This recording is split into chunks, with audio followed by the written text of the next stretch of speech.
So in this video, I will be talking about the top 5 game development software for 2020. So number 1 is Unity. This game engine is great for beginners. It's great for making games of all different kinds. It could publish to basically any platform. We're talking web, mobile, PC, Mac, Linux. It's got everything covered, and it is free, and this is great for beginners. This is the game engine I personally have used for many years, and I think it's an absolutely fantastic game engine to get started with. You can make 2D and 3D games and network games as well. So number 2 is Unreal Engine. Very powerful game engine. Is a little bit more advanced, but has many great features built into it. They also have a creator license that is free to use as well. So this is also another great game engine to get started with.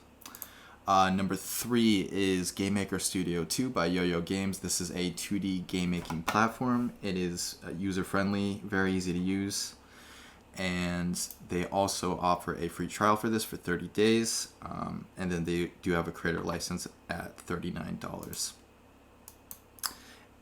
Fourth is RPG Maker. This is great for making role-playing games, very user-friendly, a lot of GUI kind of interface. But it does have more advanced features as well.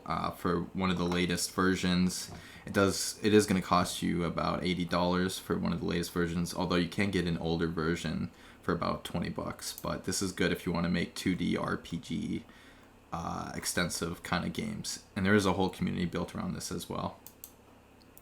And fifth is Love 2D, and this is a free open source game engine. It's great for beginners. It uses the Lua scripting language, which is pretty easy to get started with for beginners. This is for 2D games, and is also another option to look into.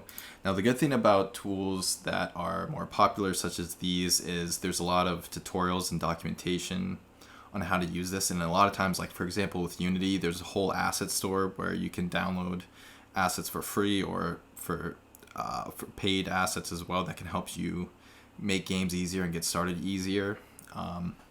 So that's kind of one of the benefits with going with one of these 5 game engines, is because there's really a big community supporting them. So there's already a lot of beginner information to get started with. But yeah, anyways, I will leave links to all of these game engines down below. If you like this video, be sure to smash the like button and subscribe for more game development videos. Thank you for watching.